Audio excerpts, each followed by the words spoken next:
வீட்டில் பாஸ்தா தாங்க செய்ய போகிறோம். ஷார்ட் அண்ட் ஸ்வீட்டாக எப்படி பண்ணுறதுன்னு சொல்கிறேன். ஃபஸ்ட்டு வந்து எண்ணெய் ஊற்றிக்கோங்க. எண்ணெய் ஊற்றிட்டு கார்லிக் போட்டுக்கோங்க. சின்ன சின்னதாக நறுக்கிட்டு கார்லிக் போட்டோன்னே பெரிய வெங்காயத்தையும் சின்ன சின்னதாக நறுக்கி போட்டுக்கோங்க. அதுக்கடுத்து வந்து தக்காளியை போட்டுக்கோங்க. நல்லா மசக்க வதக்கிக்கோங்க. நான் வந்து கொஞ்சம் நல்லா இருக்கட்டும் சொல்லிட்டு நான் வந்து இது இருக்குல்ல குடமிளகா ஒரு 3/4 மிளகா போட்டிருக்கேங்க. அப்புறம் ஒரு 3/4 கேரட்டு போட்டிருக்கேன். போட்டு நல்லா வதக்கிட்டு வதக்கின உடனே என்ன பண்ணுறீங்கன்னா ஒரு 1/2 ஸ்பூன் வந்து மிளகாப்பொடி, கொஞ்சோண்டு ஒரு 1/4 ஸ்பூன் பெப்பர் பவுட்ரு, கொஞ்சோண்டு வந்து மஞ்சத்தூள் போட்டு நல்லா வதக்கிடணும். வதக்கின பிறகு கொஞ்சோண்டு வந்து நம்ம டொமேட்டோ சாஸ் கொஞ்சம் சேர்த்துக்கலாம். டொமேட்டோ சாஸ் சேர்த்துருப்பேங்க. கொஞ்சம் புளிப்பு அதிகமாக வேணும். நான் ஏன்னா ஒரே ஒரு தக்காளி தான் போட்டேன். ஒரு வெங்காயம் ஒரு தக்காளி தான். உங்களுக்கு ஆள் அதிகமாக இருந்தால் 2 தக்காளி 2 வெங்காயம்னு கூட போட்டுக்கோங்க. நாங்கள் 4 பேர் தானே. அதுலேயும் நான் பாப்பாங்க தம்பிங்க இந்த ஸ்பைஸ் சாப்பிட மாட்டாங்கல்ல. எனக்கு ஹஸ்பண்டு இருக்கோம். அதனால் ஒரு தக்காளி ஒரு வெங்காயம் போட்டுக்கோங்க. ஆள் எத்தனை இருக்காங்களோ அதுக்கேற்ற மாதிரி போட்டுக்கோங்க.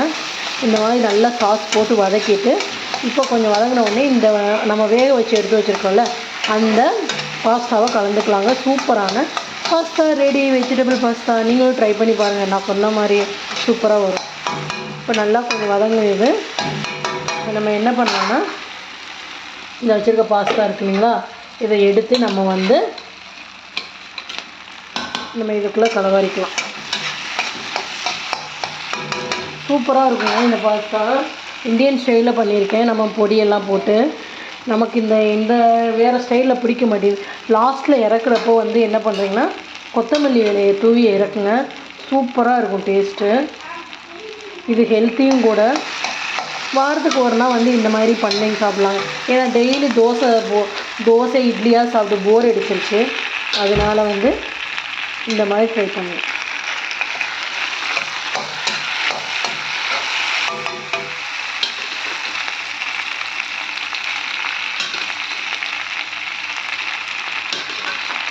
உங்களுக்கு யாருக்கு பாஸ்தா பிடிக்குன்னு எனக்கு கமெண்ட் பண்ணுங்கள்.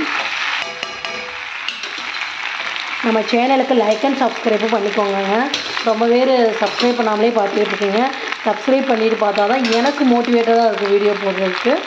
ஓகேங்களா? நான் சொன்ன டிப்ஸ் படி நீங்கள் செஞ்சு பாருங்கள். நான் மோஸ்ட்லி வந்து இப்போது ஆலிவ் ஆயில் தாங்க யூஸ் பண்ணுறது. நீங்கள் உங்களுக்கு என்ன ஆயில் உங்களுக்கு பிடிக்குதோ அதை யூஸ் பண்ணிக்கோங்க. ஆனால் ஆலிவ் ஆயில் சேர்த்திங்கன்னா ஒரு டேஸ்ட் கொஞ்சம் நல்லா இருக்குங்க. இந்த பாஸ்தாவுக்கு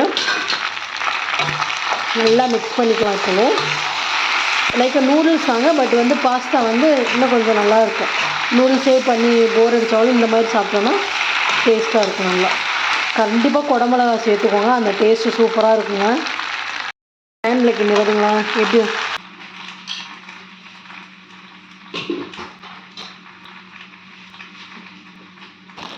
தன்மைக்கான நான் வந்து கொஞ்சம் லைட்டாக மட்டும் எலுமிச்சம்பழம் புழிஞ்சிடுறேன். லைட்டாக அது ஒரு டேஸ்ட் நல்லா இருக்குங்க. சுட பாஸ்தா ரெடிங்க. சூப்பராக ஆயிடுச்சு.